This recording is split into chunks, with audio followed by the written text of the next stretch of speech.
currently flying that is capable of returning significant amounts of cargo to Earth and is the first private spacecraft to take humans to the International Space Station.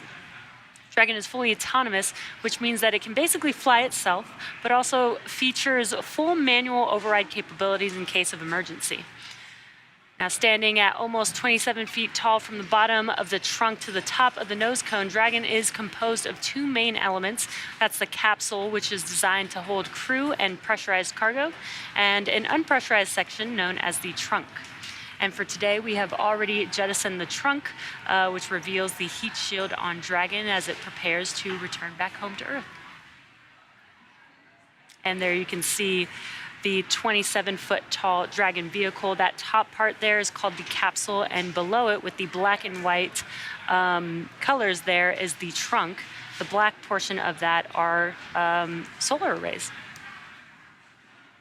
And you do also see that nose cone at the very top there. Following this deorbit burn, we will close up that nose cone as we discussed, but the nose cone does open for docking and remains attached to the Crew Dragon spacecraft. And then it will close here following the deorbit burn. We are over halfway complete with the deorbit burn. We have about 7 minutes remaining, continuing to hear good callouts, everything proceeding as expected in this deorbit burn. If you're just now joining us, the deorbit burn started around 1:01 p.m. Pacific time. It will last about 17 minutes or just under 17 minutes, and we are just waiting to hear the call out for a normal burn, and that will confirm the completion of the deorbit burn for Dragon Freedom. And prior to this deorbit burn, there was a series of other burns that took place.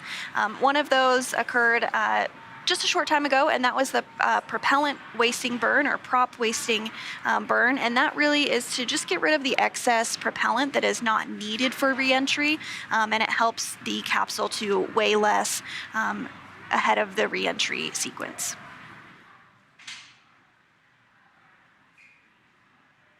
And coming up after the deorbit burn, about 12 to 13 minutes later, we will begin to close the nose cone. Speaking of, Dragon's previous design, we used to jettison the nose cone, but for reusability purposes, we now keep the nose cone attached. So once we finish the final burn, which is the deorbit burn, we no longer need to use those thrusters, those forward bulkhead thrusters, so we can close the nose cone as it makes its way back down to Earth.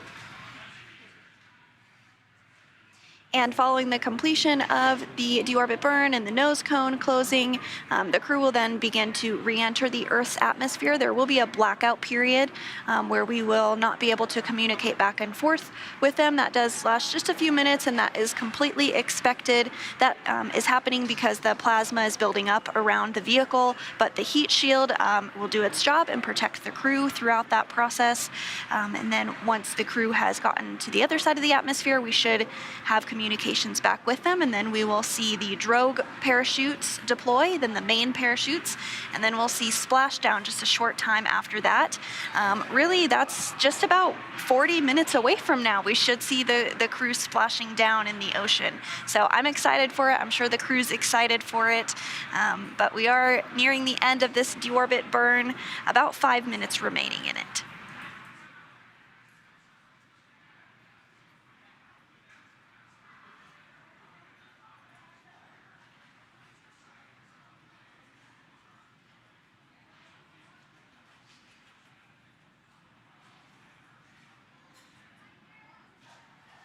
So to talk a little bit about those parachutes that are going to deploy, the drogue parachutes slow the Dragon down from 350 miles per hour.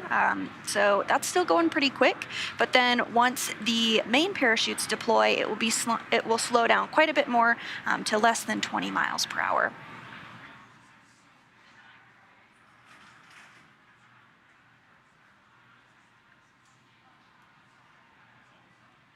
Just about 4 minutes remaining in the deorbit burn.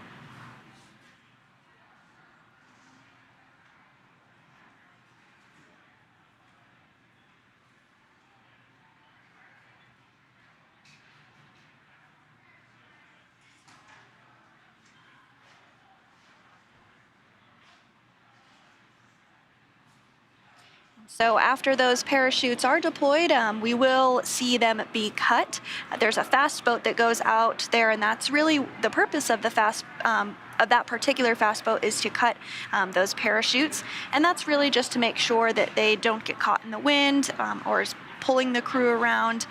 So those parachutes will be cut. That's expected, and then after that, a sniff check will be done by one of the recovery folks, and that's just to ensure that there is no vapors or anything that would pose a risk to the recovery personnel or the crew themselves as they egress the capsule.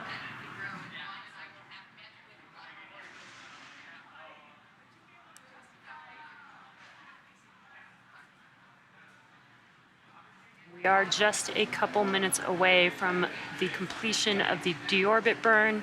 We are just waiting for a call out to confirm that.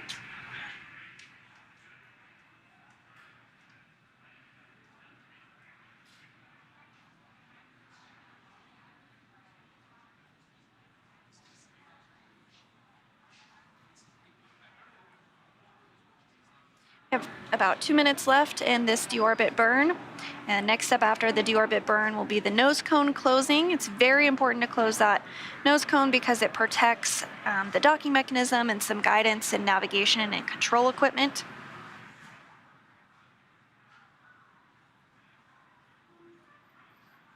And so at this point, the heat shield is now pointed towards the Earth and is really getting ready to do the heavy lifting of protecting the capsule. And of course, more importantly, the crew inside from the over 3,500 degree Fahrenheit that's going to be exposed to as the Dragon capsule enters the Earth as part of their recovery operations. So that will be coming up here shortly. We have just about a minute remaining in today's deorbit burn.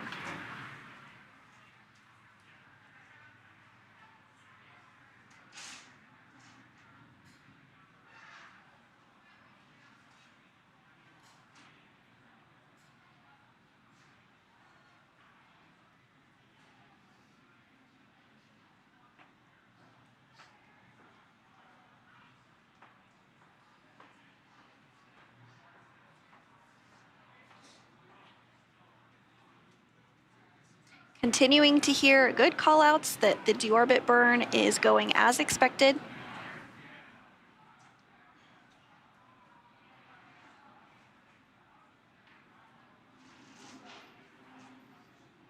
Dragon systems are looking good, and of course the crew is monitoring every step of the way, checking in. They do have iPads as well as the screens that they are able to utilize and look on the tablet as to how much time is remaining on the deorbit burn. And we did just hear the deorbit burn is complete and nominal.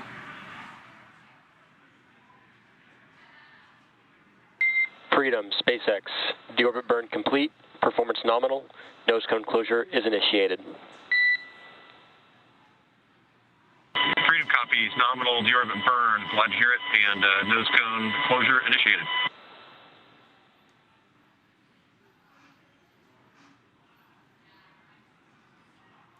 Awesome news, nominal deorbit burn, and also heard the call out that the nose cone procedure is going to begin. So in the background, Dragon is currently inhibiting those forward bulkhead Draco thrusters that we just used to complete the deorbit burn, ensuring it's safe to latch the nose cone shut for re-entry. Also, the vehicle has initiated the nitrox suit purge. This will help keep Chell, Bob, Jessica, and Samantha cool and comfortable during re-entry. And you do see that nose cone beginning to close here on your screen. At this point, that nose cone is closing and protecting the forward hatch for re-entry. Chell, Bob, Jessica, and Samantha are using their screens, as we mentioned, to monitor the locking of the nose cone, which is done by a set of hooks.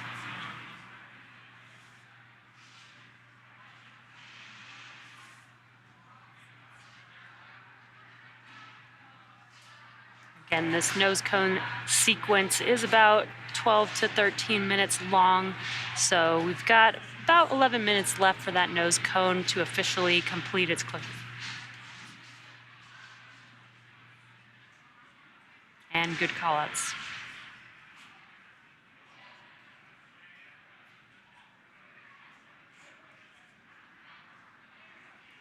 So now we're really just in a waiting period right now before we begin that re-entry period. That's coming up in just a few minutes when the crew themselves will re-enter the Earth's atmosphere. And as we discussed earlier, the heat shield will really be protecting the crew during this time period. The temperatures can reach 3,500 degrees Fahrenheit, but the heat shield was created to protect the crew during this dynamic operation. And as they enter through the atmosphere, it's really going to slow them down. Right now, they're going a little more than 17,000 miles per hour, but as they re-enter the Earth's atmosphere, once they come out on the other side, they'll be going much slower, and then the parachutes will just continue to slow them down from 350 miles per hour to a little less than 20 at the time that they splash down. And also during re-entry, there will be a period where, that heat builds up around the capsule. There'll be plasma that builds up around the capsule. So there will be a blackout zone, which is normal, lasts about 6 minutes long. And then once we get through that blackout zone, then we'll confirm confirmation with the crew to make sure that they still can communicate with the ground here in mission control.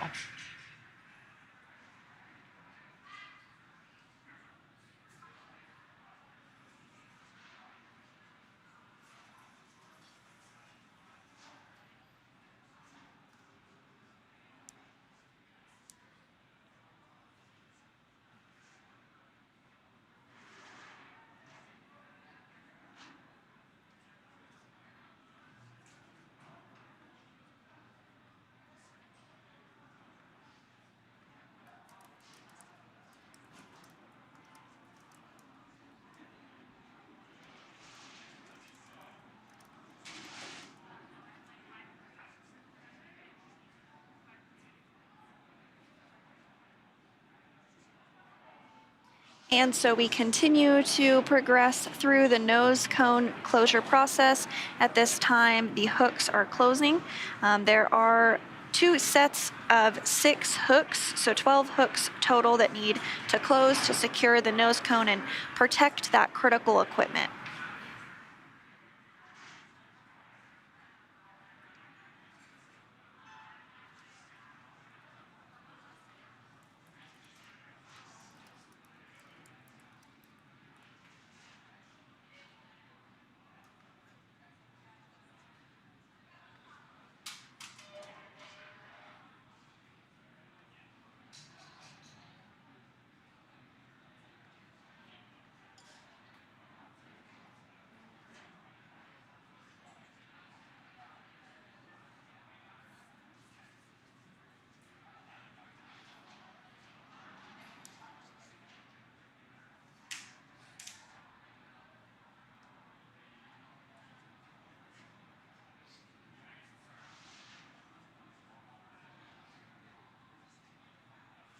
So we are getting a view on the left hand of your screen of Mission Control in Houston, Texas. That is where our flight controllers and the flight director monitor the International Space Station 24 hours a day, 7 days a week. We have a variety of different console positions that specialize in different parts of the International Space Station, and they all work together as a team to keep the space station flying. It's now been flying for over 20 it's been continuously occupied now for over 20 years.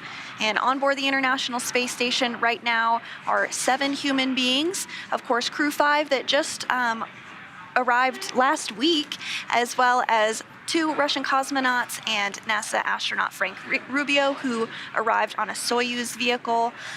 But with Crew 4 departing earlier today, it brought the population from 11 crew members down to 7, and that will be the complement for the next few months. And we've been keeping the International Space Station pretty busy with NASA crew flights being about every 6 months.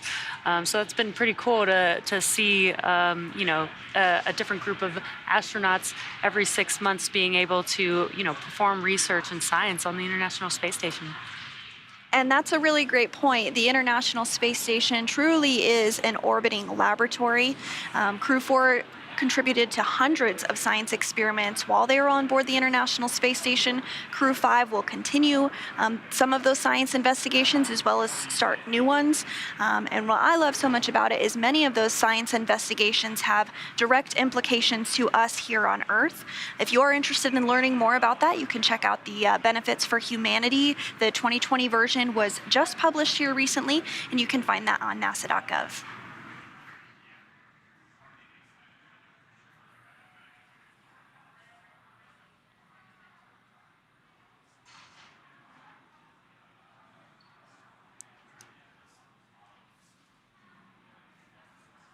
So if you are just tuning in with us, Crew 5 has undocked from the International Space Station, and the deorbit burn has taken place.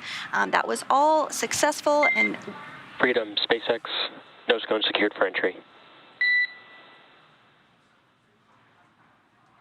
Freedom copies, we see it.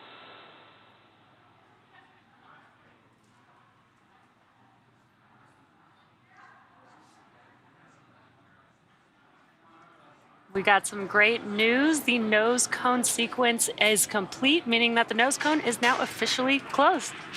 As we begin the second half of entry, Dragon is now beginning to inject cooled nitrox into the air being delivered to the suits worn by Chell, Bob, Jessica, and Samantha. Now again, this is what will allow the crew to remain comfortable while external temperatures reach 3,500 degrees Fahrenheit. Now the heat shield is pointing forward, leading the capsule to the landing site. And speaking of the heat shield, Dragon's primary heat shield is comprised of Pika 3.0, which stands for Phenolic Impregnated Carbon Ablator. First generation Pika was first developed by NASA for studying and sampling comets within our solar system. And SpaceX partnered with NASA to develop Pika X, which was the second generation product used on all Dragon 1 CRS missions that successfully resupplied the space station on 20 missions.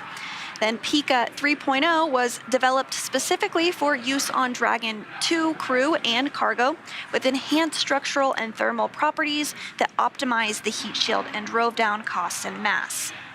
Now, the remainder of the Dragon capsule is comprised primarily of a SpaceX proprietary ablative material. It's another class of thermal protection which is lighter weight versus Pika and protects the underlying composite material or structure during re-entry to ensure the structural capabilities are maintained. And while Dragon will experience temperatures well over 3,000 degrees Fahrenheit during peak reentry conditions, the characteristics of the TPS, or Thermal Protection Systems, coupled with the ECLSS, Environmental Cooling and Life Support System, in the pressurized interior will help ensure that Chell, Bob, Jessica, and Samantha stay cool and comfortable during all phases of reentry through splashdown. Now, after Crew Dragon Freedom has re-entered the Earth's atmosphere, a series of parachutes will deploy, and that'll slow the crew's descent. Now, first will be the 2 drogue chutes, followed by the 4 main chutes to guide Dragon to its first contact with Earth since launching in April earlier this year. Dragon will automatically deploy these parachutes when different pressure and positioning sensors on the capsule detect that they are at the right speed and altitude.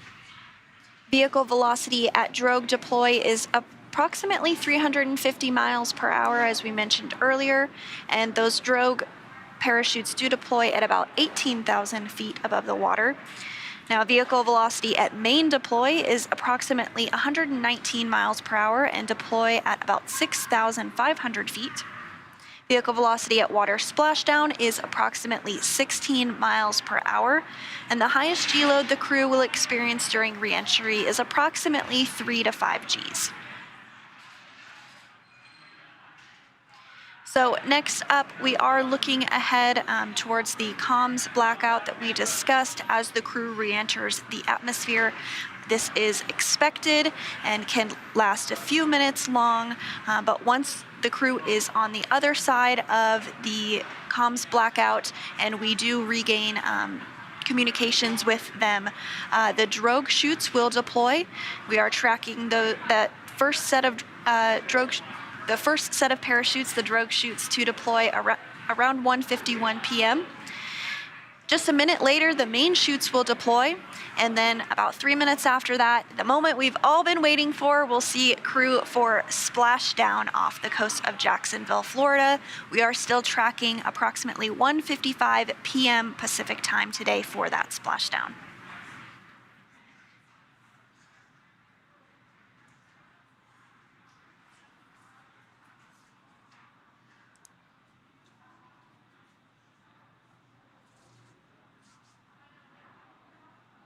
And so at this time, all of the recovery teams are in place. Those fast boats that we were talking about earlier have deployed, and we really are getting ready to bring this crew home. Everything has proceeded as expected with the deorbit burn. The nose cone is now deployed, and the next big milestone that we're looking towards is that communications blackout.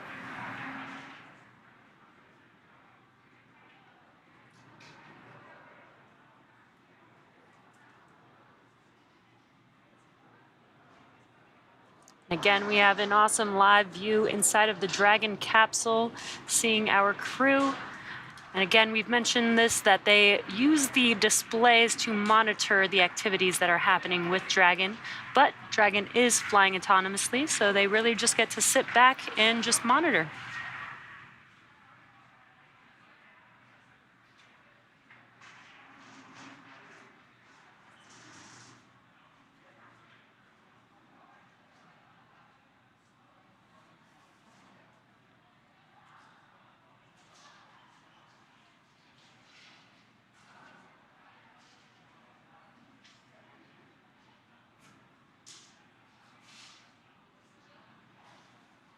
So we did mention that we are looking towards entering a period where we will have a communications blackout with the crew.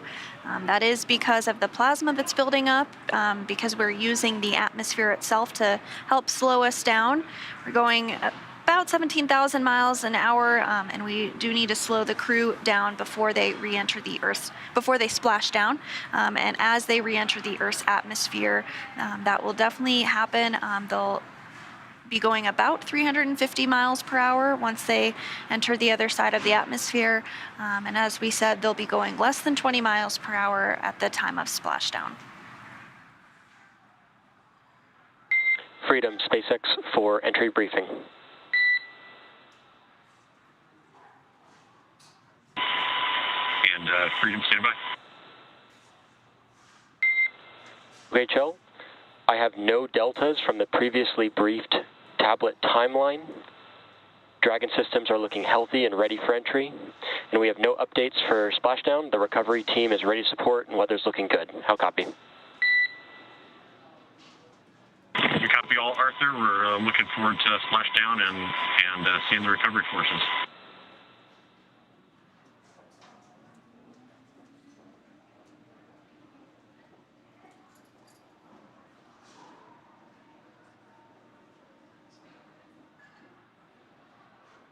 Crew there chatting with the core here in Mission Control Hawthorne, and that's what you're seeing there on your screen. We did get to see a live view of the crew in their seats in the Dragon capsule as they're making their way back home. The suit's primary function is to protect the crew in the event of a cabin depressurization. And if that were to occur, the suit would inflate to provide a habitable environment long enough for the crew to return home. And there you can see them there. Right now they are also filling their suits with some cool nitrox that actually helps keep them cool. The suits are kind of an extension of the Dragon capsule. It's almost like they have their own personal AC unit on them. And the suits are flame-resistant materials on the outer layer. Also protects the crew in the event of a fire.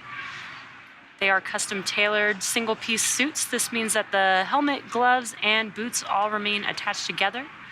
And the helmet that we were able to see on the screen that they're wearing is 3D printed nylon and does have a visor that pivots open. And then they do have quick disconnects or QDs on the right thigh, which mates to an umbilical on the seats. And that is what provides the air for ventilation, oxygen, nitrox for pressurization, and allows the electronics to be connected all from a single location on the suit.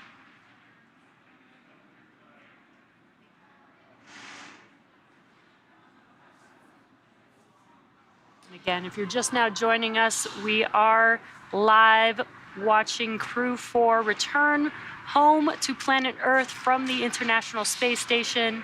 We've had the deorbit burn, we've jettisoned the trunk for the vehicle, and the nose cone has closed on Dragon Freedom.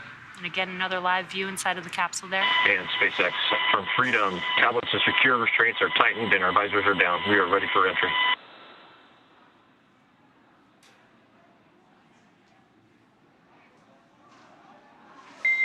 SpaceX copies for tablets, restraints, and visors. Please confirm that tablets are stowed with the loops as provided on the satchels.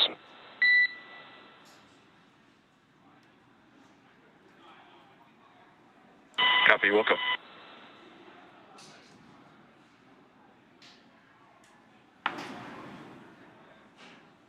So we are now less than 20 minutes away from splashdown, and again we are going to be entering that blackout communication period. But once we are on the other side of that, things will happen pretty quickly. The drogue chutes will deploy. And SpaceX Freedom tablets are all secure. SpaceX copies. Thank you, Freedom. And at this time, we're just over 5 minutes from predicted comm blackout. We will see you on the other side at 2049.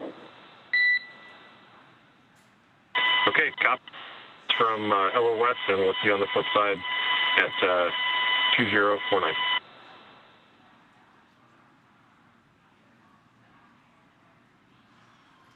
And so you did hear those words from the ground up to Crew 4, namely Kjell Lindgren, just ensuring that the tablets are stowed and secured in the proper positioning ahead of the communications blackout expected now less than 5 minutes from now, and really in anticipation of re-entry and then splashdown. As we were saying, the pace is really going to pick up once we are through that communications blackout. The drogue parachutes will deploy, and then the main parachutes will deploy, and then we will see the crew splash down. After that, we'll see the fast boats head out to the crew, inspect it, make sure everything is looking good and the integrity of the vehicle is as it should be. And those main parachutes will also be cut. And then the recovery personnel will work on securing the vehicle and bringing it into the recovery vessel. And then after some private medical checks with the crew, we should see the crew egress a short time after that. So again, we are expecting the splashdown to occur at 1:55 Pacific time, so just a few minutes from now, and we are coming up on that communications blackout that is as expected as well. Yeah, and this blackout period is basically when the vehicle is entering back into the Earth's atmosphere. It is heating up and plasma is building around the capsule, which prevents communications with here in mission control. Lasts about 6 minutes. It is nominal. And once we get through that blackout period, we do make sure that the crew can communicate with the ground here in mission control. And we do have the NASA plane, the WB-57, which is up in the air, and it's equipped with some imaging technology that will be able to get pretty much the first views of the Dragon capsule on its return back to Earth. So we are getting some of that footage right now. We are anticipating that communications blackout and loss of signal here shortly. This is really the beginning of that period where the crew themselves will be re-entering the Earth's atmosphere.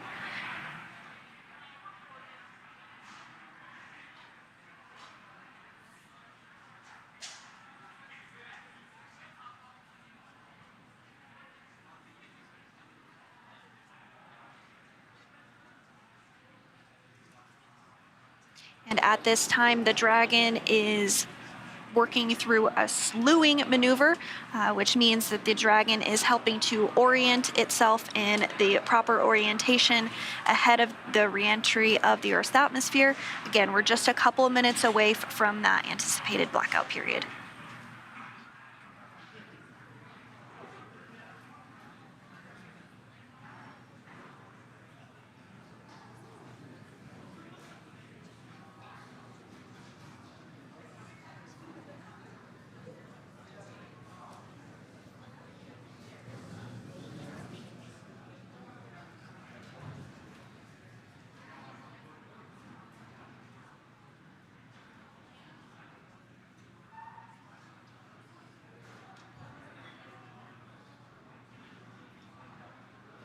We are just about a minute away from that communications blackout period. Again, it should last only about 6 minutes long.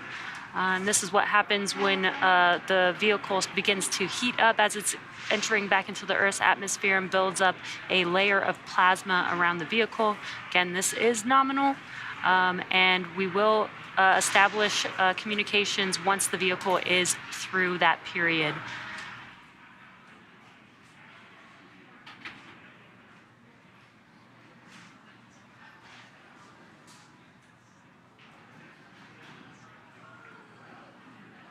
So we are hearing that the Dragon is beginning to hit the Earth's atmosphere here, really at the upper limits of the atmosphere. So that's going to help to slow the vehicle down quite a bit, but we are now seconds away from the anticipated loss of signal.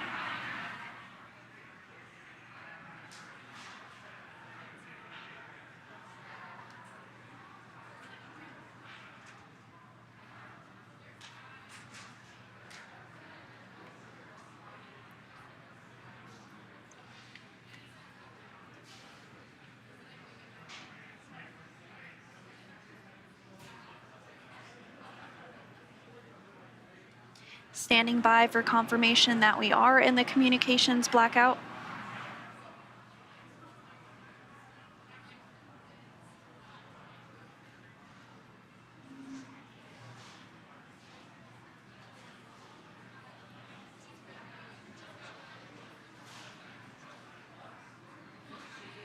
And as we await that confirmation, you can see the crowd is starting to grow here in Hawthorne behind the Mission Control Center here.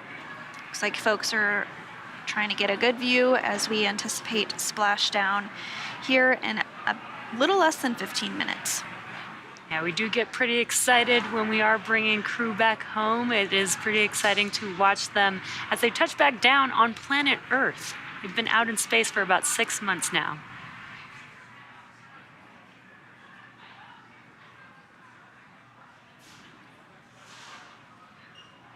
Again, we are currently in the comms blackout period. This is nominal, lasts about 6 minutes. We are just a few minutes away from passing through this blackout period.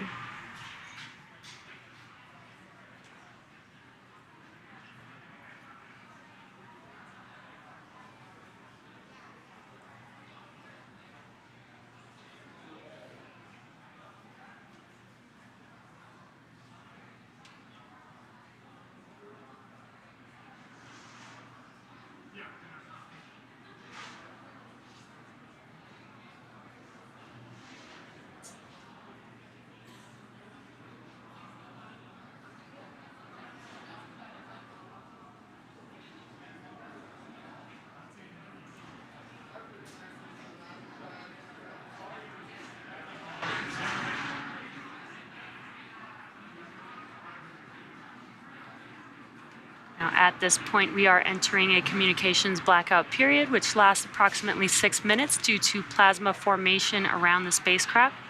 Now, during this time, no vehicle telemetry is received by Mission Control or the recovery team, and no external commanding of the vehicle or voice communication is possible. Now, as a reminder, Dragon is designed to fly itself, so during re-entry, the vehicle will be slowing down from orbital velocity, which is approximately 17,500 miles per hour. Now, the top temperature Dragon will experience upon re-entry is about 3,500 degrees Fahrenheit.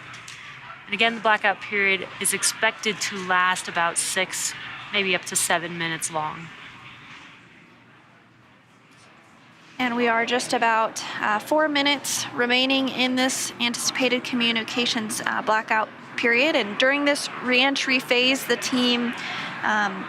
crew is going to be experiencing a deceleration, and the team here on the ground is going to continue to monitor that, make sure that everything is proceeding as expected.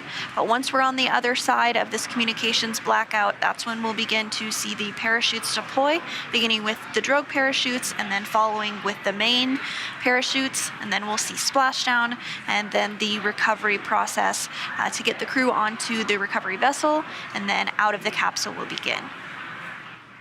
And we did mention the high temperatures that the vehicle is seeing during this blackout period.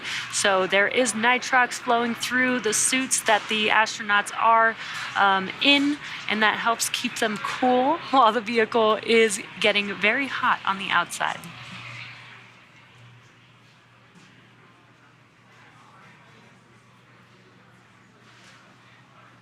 So we are getting our very first views there from the WB-57 of the capsule as it re-enters the Earth's atmosphere.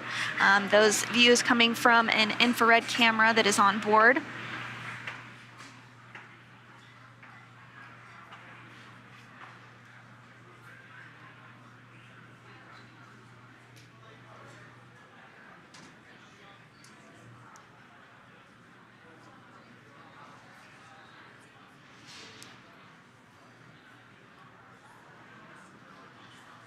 So the team will continue to track Dragon as it re-enters the Earth's atmosphere.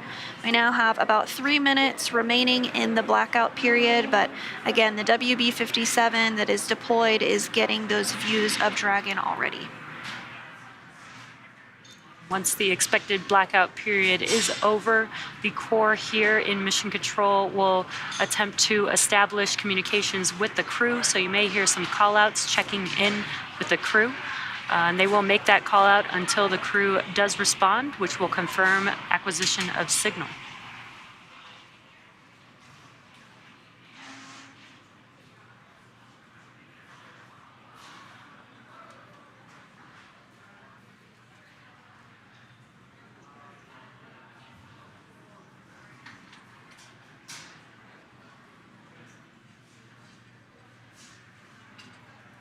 We have about 2 minutes remaining in the anticipated period of communications blackout.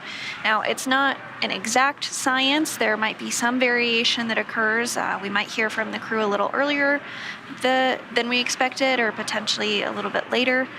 But we are all on the edge of our seats, eagerly awaiting to hear from the crew. So far, everything looking good.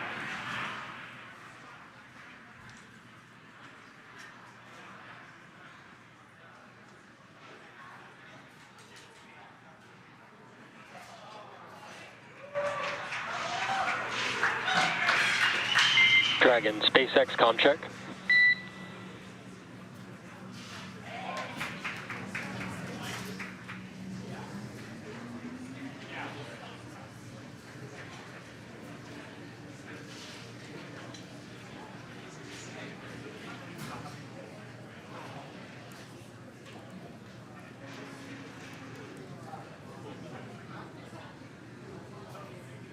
Continuing to get those views from the WB-57 of Crew Dragon as it continues to make its way closer and closer to splashdown. Freedom, SpaceX comm check. And SpaceX, Freedom has the loud and clear, coming through 30 kilometers altitude. Copy and concur. Expect automated chute deployment. Freedom copies. We'll be monitoring. And HEPSs converge. Expect nominal chute deployment altitude. Freedom copies. Looking for nominal chute deploy. Well, Jesse, it is absolutely phenomenal to hear from the crew on the other side of that communications blackout period. We are continuing to get these great views from the WB-57 high altitude aircraft, providing that thermal imagery. We did even see the tail of entry of the vehicle, and it's just absolutely beautiful to see that. So we also heard We did hear a call up to the crew that they are expecting the automated drogue deployment, so we're just standing by for confirmation that Dragon's chutes have deployed.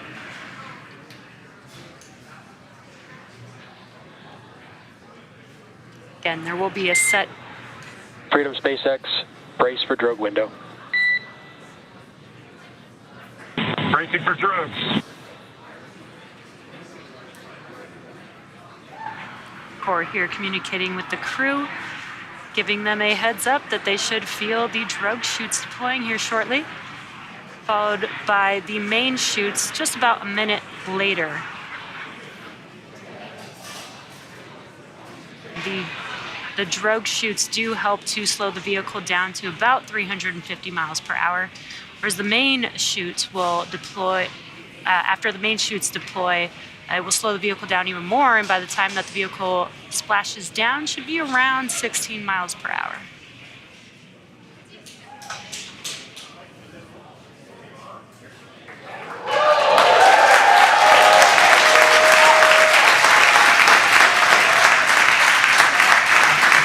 And there's those drogue chutes, and you can hear the crowd here very excited to see them deploy.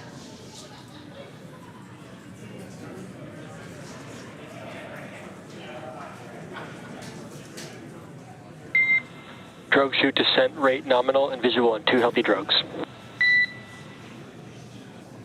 Freedom copies.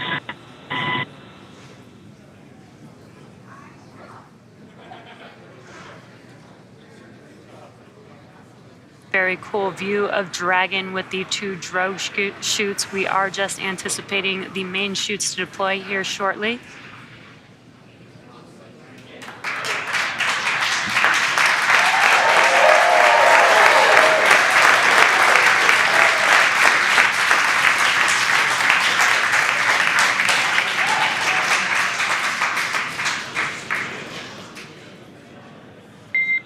Main chute descent rate nominal, visual on 4 healthy mains. And freedom copies. 4 healthy mains.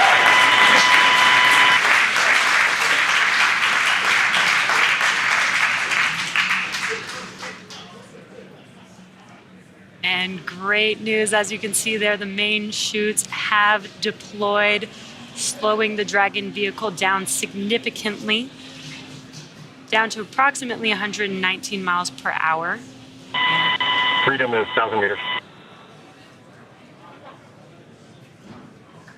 Copy 1,000.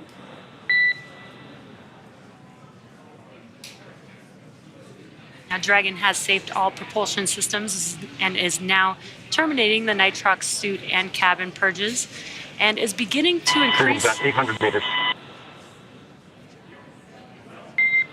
Copy 800.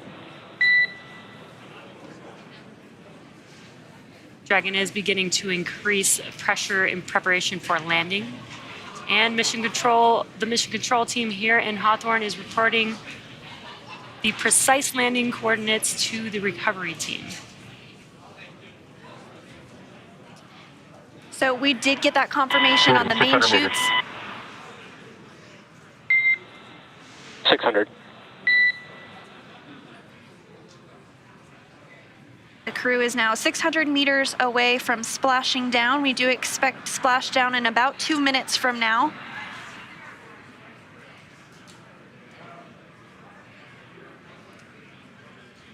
Landing in water is simpler, therefore more reliable, and it provides more margin against unlikely parachute. Freedom's 400 meters. Copy 4. Provides more margin against unlikely parachute issues. We had to learn how to make Dragon waterproof, but once you do, it is a rinse, review, and reuse type of process. And we are just about a minute away from splashdown of the Dragon vehicle back onto planet Earth, and hearing good callouts of the altitude of Dragon. As Freedom's at 200 meters. We're bracing for splashdown.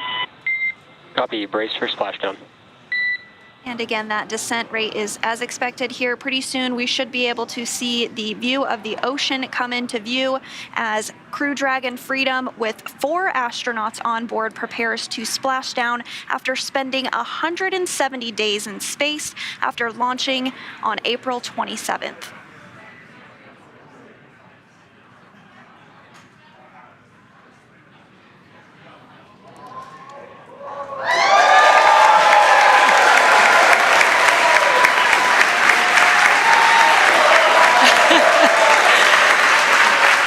incredible view as the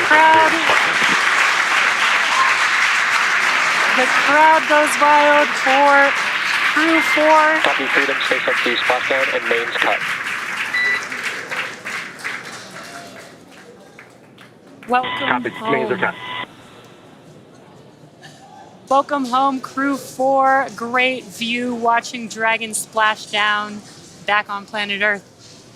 Now, as you can see on your screen, we have visual confirmation for splashdown of the Dragon spacecraft. Dragon Freedom has returned home, and NASA astronauts Chell, Bob, Jessica, and SpaceX Freedom, we are water uprighting and Stable 1. Copy Freedom. We see Stable 1. You are go for 4.800. And on behalf of SpaceX, welcome home. Thanks for flying SpaceX.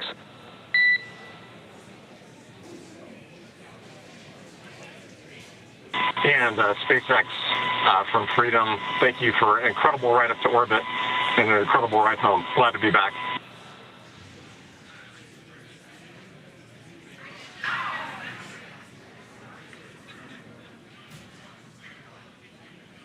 As you can see, Dragon Freedom has returned home, and NASA astronauts Chell, Bob, and Jessica and ESA astronaut Samantha are back on Earth after an approximately 5-hour return journey from space. The SpaceX recovery ship and team has been waiting for Dragon splashdown, and they will now make their way to the splashdown location. And we did hear the call out that the vehicle is in Stable 1. That's the configuration that we were hoping for. Stable 1 means it's in the ocean upright as expected, and you can see that exactly on your screen here. So the teams have been ready and waiting about 3 nautical miles away. So it's going to take them about 30 minutes or so to make their way to Chell, Bob, Jessica, and Samantha inside. But about a minute and 30 seconds after the landing, Mission Control Hawthorne will give the go for final approach and the safe approach.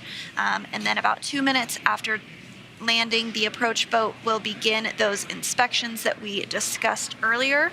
That's just to ensure that everything is as expected with the vehicle. X-Dragon, complete with waiting for...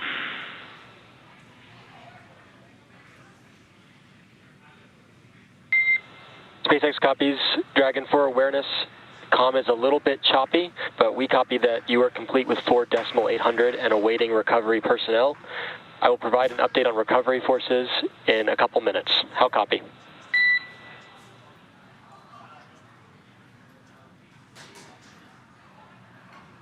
Standing by.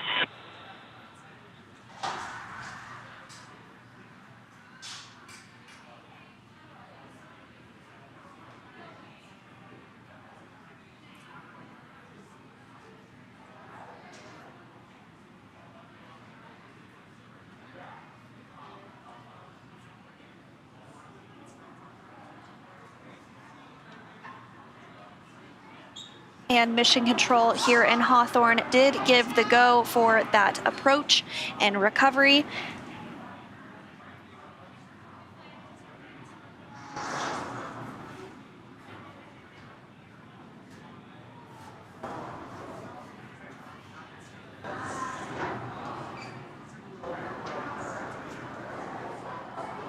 And so here shortly, we should be able to get some views of the fast boats as they approach the Dragon Freedom with the crew still on board.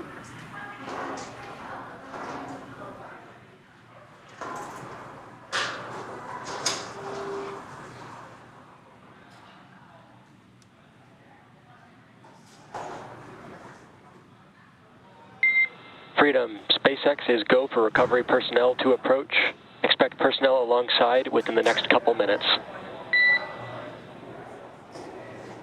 Okay, copy. We're seeing some friendly faces.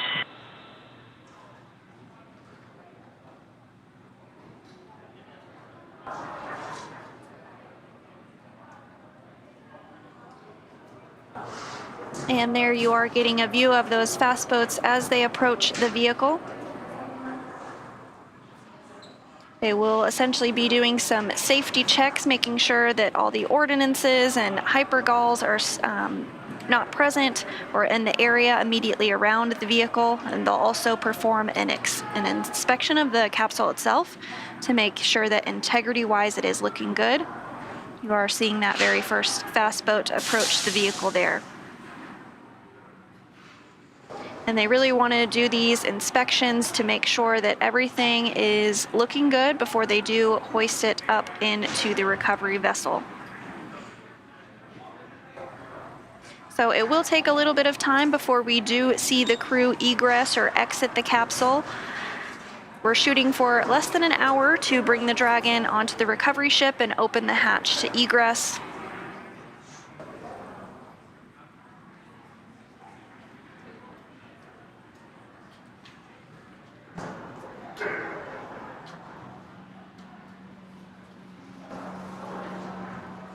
Once these checkouts are complete, you'll see a member of the recovery team actually climb on board the capsule. Freedom SpaceX for camera configuration. And go SpaceX.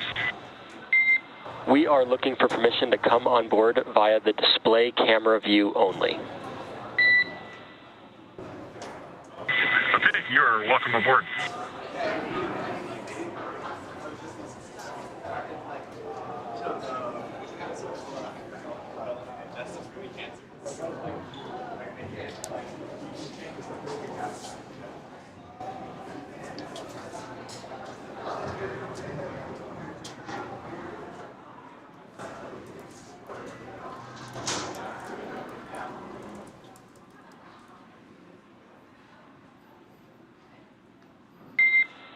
And Freedom, we are back on board with the display cam. Recovery personnel are all alongside. Okay, copy all. Thank you.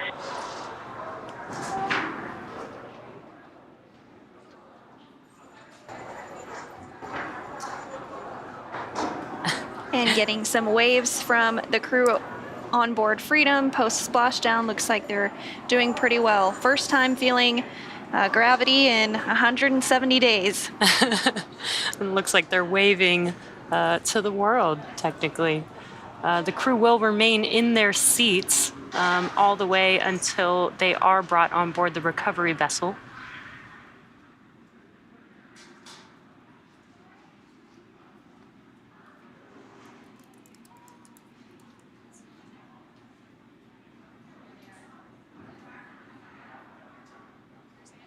Now, we do expect to hear some words from NASA's Brandy Dean, who is actually on the recovery ship and was able to witness the reentry and splashdown of Crew Dragon Freedom. Brandy, if you're able to hear us, can you tell us a little bit about what it was like to witness 4 humans return to Earth after their mission aboard the International Space Station?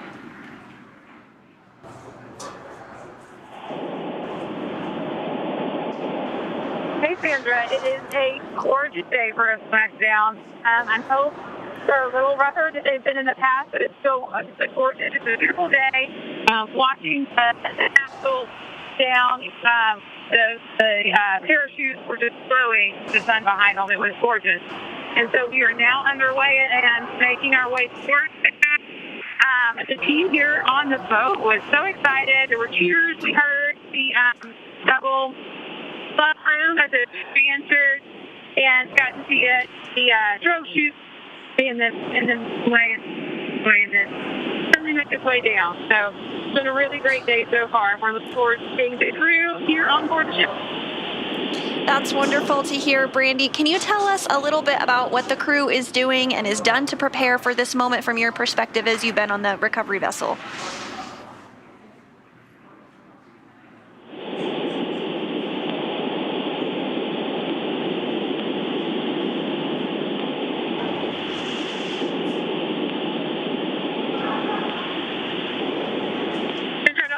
You or not, I haven't heard any questions yet. In other words, we've got you, Brandy. Here, I'll repeat it. Freedom SpaceX, Hypergol sweeps and unfired ordnance checks nominal. The rigging is in progress. Approximately 5 minutes until capsule lift. Stand by for PMC with SpaceX flight surgeon. Okay, Freedom copies all. Hypergol checks are passed, and we're about 25 minutes out. We're standing by for the PMC. So, Brandy, if you're still with us, we did just hear that all of those Hypergol checks went as expected, and we can see that the rigging has begun. I'm sure you have a much better view of it yourself on the boat, but can you tell us a little bit more about what the crew on the boat is doing to get ready for the next steps to bring the capsule onto the boat?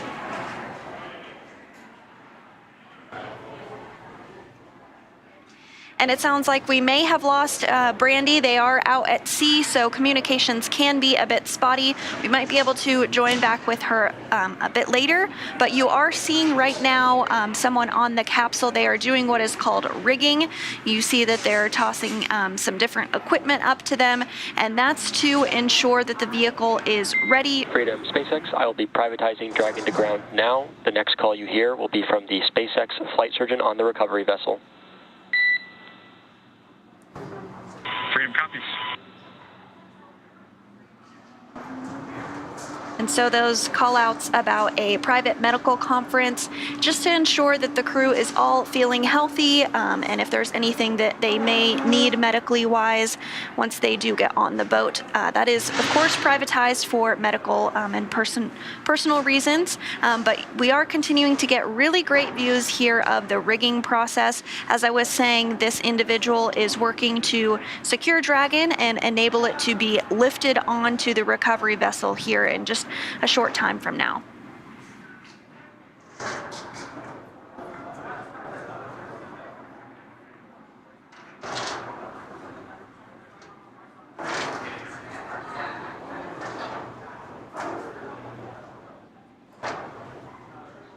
And so once this process is complete, the next steps will be to hoist up Dragon and place it onto the boat, onto the platform.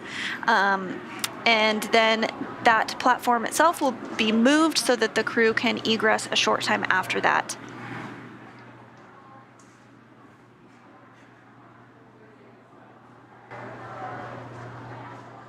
And then once the crew is on the boat and back inside of the capsule, they will board helicopters that are on the boat to bring them back to Ellington Field, which is near the Johnson Space Center in Houston, Texas. And then they will bring European Space Agency astronaut Samantha Cristoforetti back to Europe.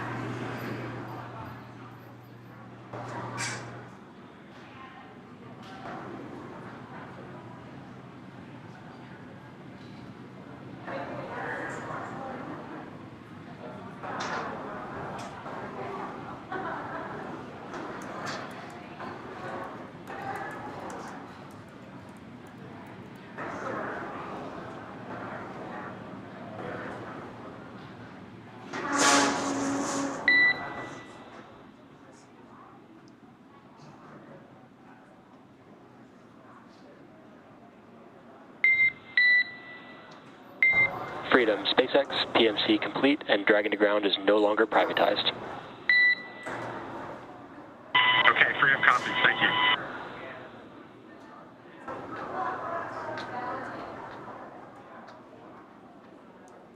And it sounds like we do have Brandy back with us. So Brandy, if you can hear us, can you tell us a little bit about what the crew on the vessel is doing to prepare for the capsule to be placed onto the boat? We did see the rigging that was taking place, but I'm sure you have a much better view from your perspective.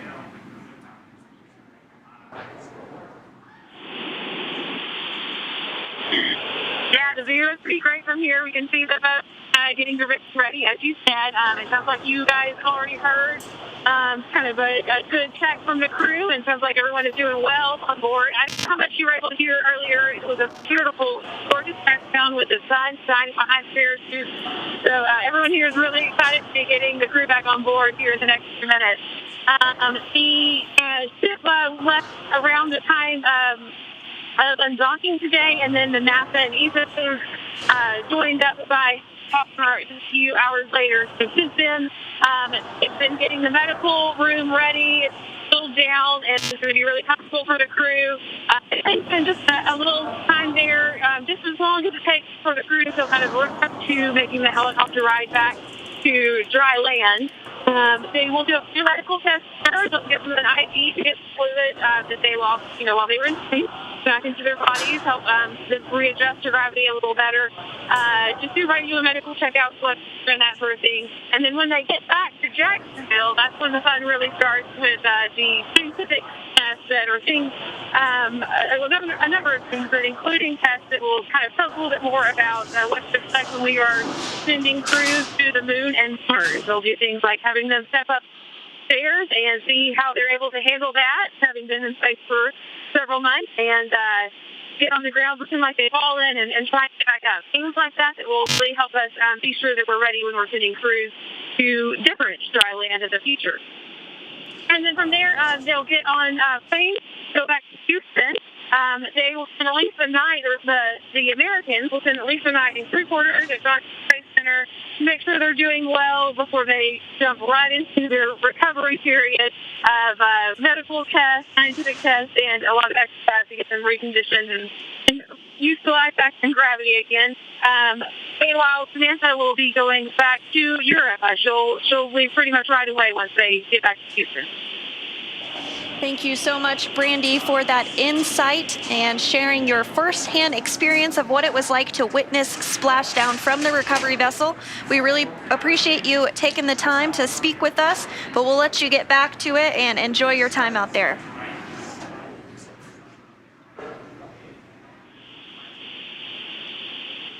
Thanks, guys.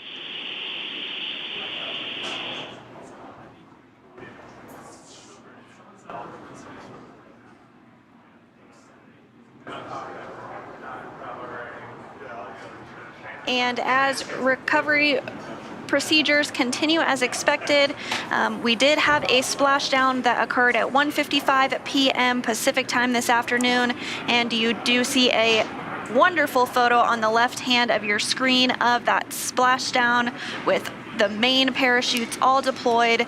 Really the moment that Crew Dragon Freedom touched Earth again for the first time in 170 days.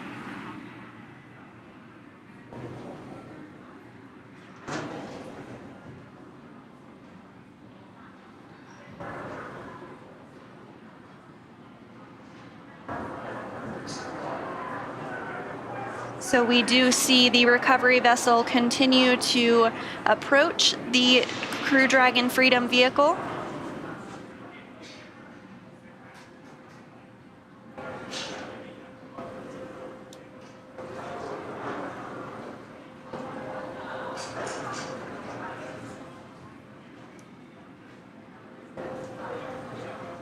You are seeing on your screen a live view inside of the Dragon capsule with our crew patiently waiting in their seats. They will remain harnessed into their seats until the hatch is actually opened on the Dragon vehicle.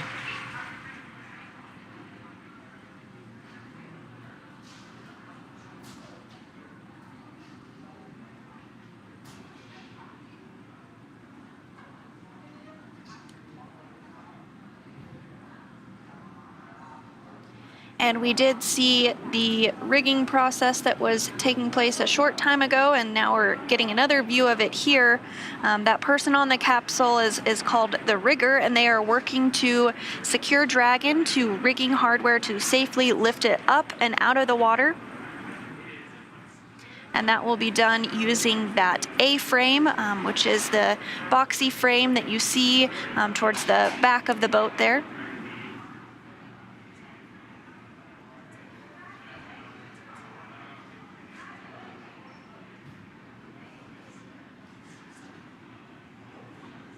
We are getting some pretty great views with this being in the daytime. We have splashed down in the nighttime where it's a little bit harder to see, but today we've got some light and get to watch the process pretty clearly here. Looks like a really beautiful day out there in Jacksonville.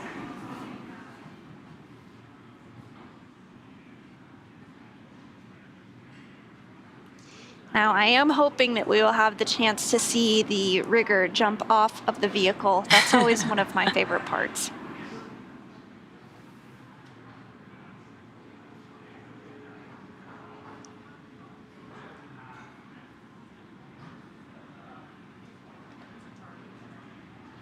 We are now excitedly awaiting the recovery of our Dragon spacecraft with NASA astronauts Chell, Bob, Jessica, and ESA astronaut Samantha inside. Dragon has already autonomously completed several steps to safe itself following splashdown. Now, for those of you just joining us, the mission has gone smoothly so far. Dragon successfully splashed down in the Atlantic Ocean off the coast of Jacksonville, Florida at 1:55 p.m. Pacific time. Approximately 5 hours before splashdown, Dragon autonomously undocked from the International Space Station and completed a series of departure burns. The trunk was then jettisoned, and the final burn, the deorbit burn, was completed to place Dragon on a trajectory toward Jacksonville, Florida. Dragon successfully re-entered the Earth's atmosphere, followed by deployment of its parachutes to slow the spacecraft down to a gentle splashdown. And we saw that moments ago, just a few minutes ago rather, and we had really gorgeous views of it. So we're now following the final part of Chell, Bob, Jessica, and Samantha's journey as Dragon is going to be lifted out of the water and placed on the recovery boat. Upon detection of landing, Dragon autonomously releases the main chutes to prevent wind from pulling the spacecraft. Dragon then automatically safes any pyrotechnics still present on the vehicle and may automatically perform additional minor system reconfigurations.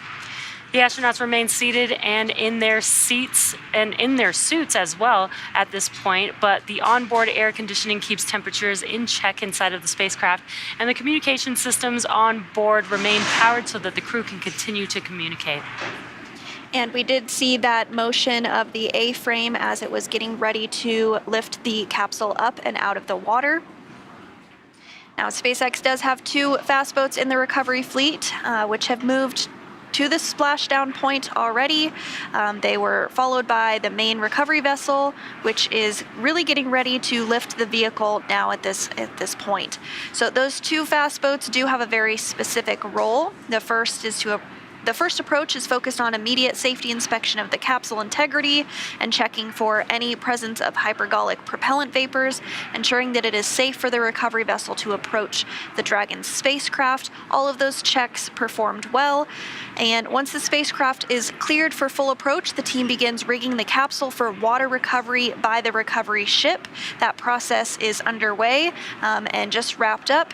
And then the second boat is really responsible for parachute recovery and serves as a redundant boat to the first.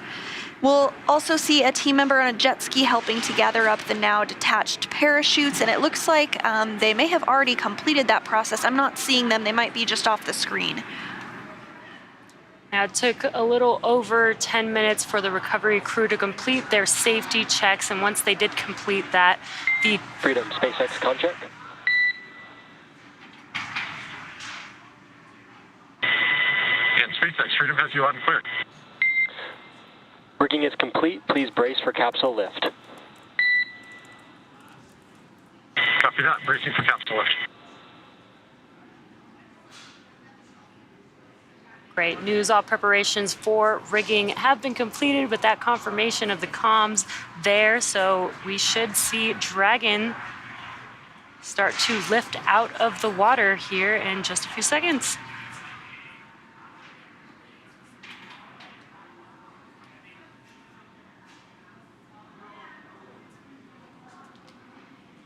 And the recovery teams are now preparing to lower the vessel's hydraulic lift mechanism into the water to bring the spacecraft into the on-deck translation system known as the deck.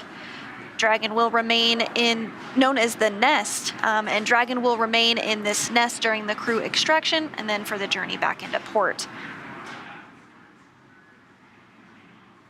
So here momentarily we will see the capsule being lifted and set on the nest. It will then be centered and oriented and then translated into the hangar underneath the helipad aboard the ship so that we can open up the hatch.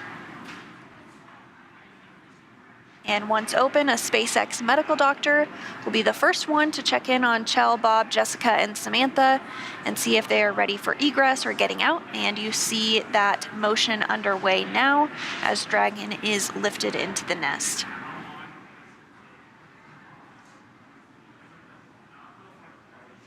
This is a very cool view and cool process as we lift the Dragon vehicle, and you can see the nest there that it's going to be sat down into.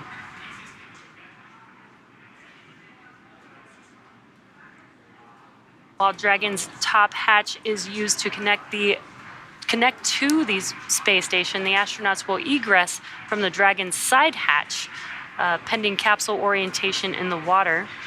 Now, before opening the hatch, the spacecraft's cabin pressure must be equalized with the outside environment. Once the hatch is opened, that will be the crew's first breath of fresh air since boarding Dragon at the start of their mission back in April. So it is important to note that Chell, Bob, Jessica, and Samantha will be getting some assistance from the recovery team while they are exiting the capsule. This is the same process for any returning long-duration crew members, as returning to a gravity environment can wreak havoc with our vestibular system responsible for maintaining balance and motion. And of course, safety is always our #1 priority. So you'll see Chell, Bob, Jessica, and Samantha helped out of the capsule and assisted the few feet to the medical quarters aboard the boat. And if you've ever watched crews return on a Soyuz mission, this is the same process as when astronauts are carried from the capsule to waiting chairs and then carried to a waiting medical tent. So it looks like we are getting views now of Dragon in the nest, successfully lifted up out of the water.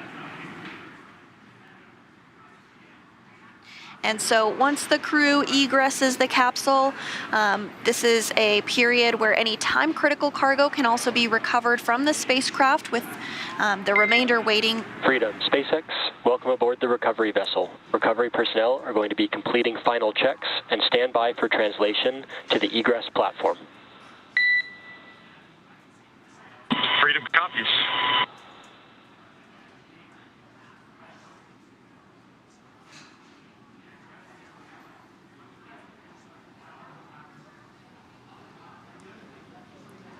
Great news there as Dragon sits in the nest there, and you did hear some comms. What they're going to do is, once they de-rig this, they will slide the Dragon vehicle to a platform where the astronauts can easily exit that side hatch there.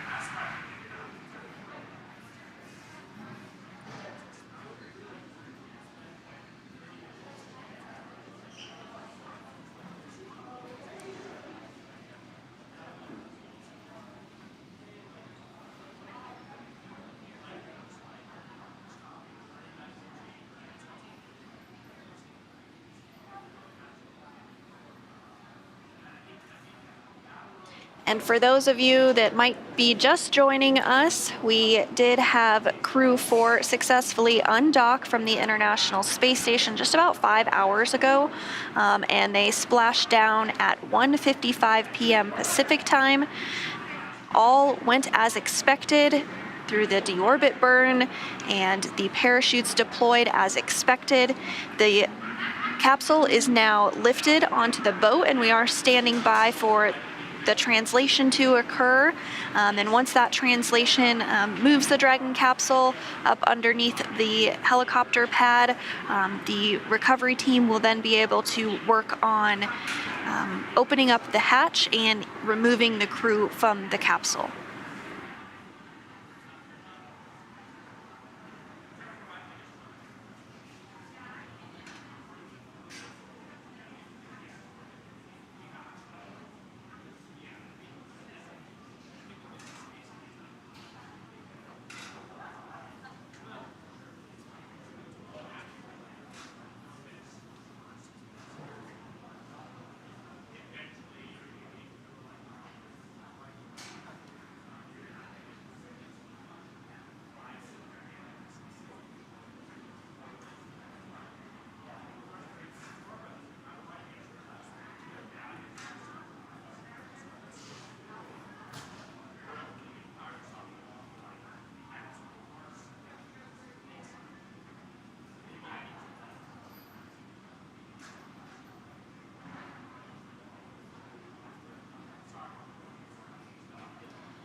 Crew 4 did splash down just about 30 minutes ago and is now already on the recovery vessel. The recovery vessel being used today is named Megan, after Crew 2 astronaut Megan McArthur. So we are standing by for that translation maneuver to occur.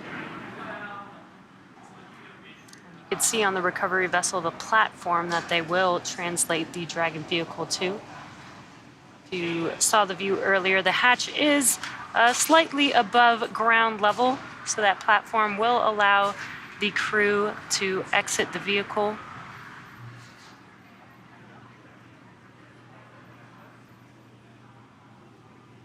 Again, if you are just now joining us, the Crew 4 crew is now back on planet Earth. They are still inside of their seats and suits inside of that Dragon capsule that you see there on your screen.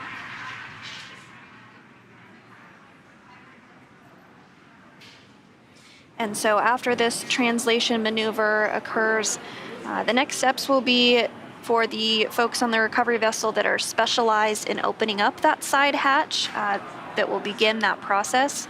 Now, we have mentioned that we do have medical doctors on board that will help take care of the crew after the hatch opening and will conduct a series of initial checks before they are flown by helicopter back to shore. The recovery vessel, as you can imagine, takes quite a bit of time to get out into the splashdown zone, so the crew is flown off of the vehicle on helicopters and then take aircraft and fly back home to Houston for our 3 NASA astronauts on board, and then for our ESA astronaut on board, Samantha Cristoforetti, she'll head back to Europe.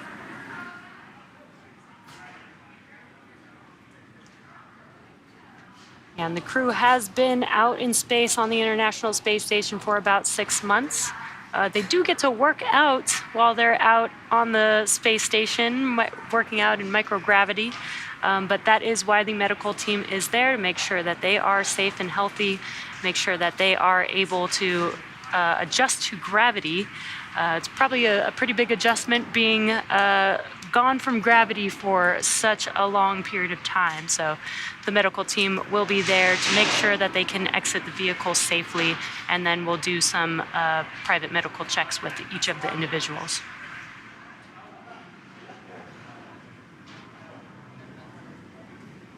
And I'm loving these